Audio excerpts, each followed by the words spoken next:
ತಾವು 2 ಟರ್ಮಿನ ಸಿದ್ದರಾಮಯ್ಯನವ್ರನ್ನ ನೋಡಿದ್ದೀರಿ. ಒಂದು ಟರ್ಮ್ನಲ್ಲಂತೂ ಕ್ಯಾಬಿನೆಟ್ 2013ರಿಂದ 18 I was a minister in his cabinet. Yes, ನೀವು ಮಿನಿಸ್ಟರ್ ಆಗಿದ್ರಿ. ಈಗ ಅವರ ಹಣಕಾಸು ಸಲಹೆಗಾರರಾಗಿದ್ದೀರಿ. ಏನು ವ್ಯತ್ಯಾಸ ನೋಡ್ತೀರಿ ನೀವು? ನನಗೇನು ಅಂಥ ವ್ಯತ್ಯಾಸ ಕಂಡಿಲ್ಲ. ಅವಾಗ ಈಗ ಏನಾಗಿದೆ, ವಯಸ್ಸು ಜಾಸ್ತಿ ಆಯಿತು, ಅವ್ರಿಗೆ 10 ವರ್ಷ ಜಾಸ್ತಿ ಆಯಿತು. ಹೌದು, ವಯಸ್ಸು ಸ್ವಲ್ಪ ಜಾಸ್ತಿ ಆಗಿರೋದ್ರಿಂದ ಪೇಷನ್ಸ್ ಜಾಸ್ತಿ ಬಂದಿದೆ ಅವ್ರಿಗೆ. ಪೇಷನ್ಸ್ ಬಂದಿದೆ, ತಾಳ್ಮೆ ಜಾಸ್ತಿ ಬಂದ್ಬಿಟ್ಟಿದೆ. ಓಕೆ, ತಾಳ್ಮೆ ಜಾಸ್ತಿ ಬಂದಿದ್ರಿಂದ ಅವರು ರಿಯಾಕ್ಟ್ ಮಾಡ್ತಾ ಇಲ್ಲ ಬೇಗ.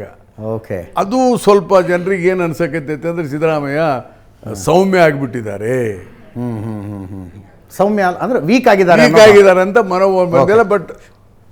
ಬಟ್ ಅವ್ರು ವೀಕ್ ಇಲ್ಲ ಆ್ಯಕ್ಚುಲಿ. ಬಿಕಾಸ್ ನಾನು ದಿವಸ ಹತ್ತಿರದಿಂದ ನೋಡ್ತಾನೆ, ಈಸ್ ಎ ಸ್ಟ್ರಾಂಗ್. ಸ್ವಲ್ಪ ಆಗಿದ್ದಾರೆ. ನಾನು ಸಲಹೆ ಕೊಡ್ತಾನೆ ಇದ್ದೀನಿ. ಏನಂತ? ಎಲ್ಲರೂ ಹಿಂಗೆ ಈ ಥರದ ಫೀಲಿಂಗ್ ಬಂದ್ಬಿಟ್ಟಿದೆ. ನೀವು ಹೇಳಿದ ಫೀಲಿಂಗನ್ನೇ ಬಂದ್ಬಿಟ್ಟಿದೆ.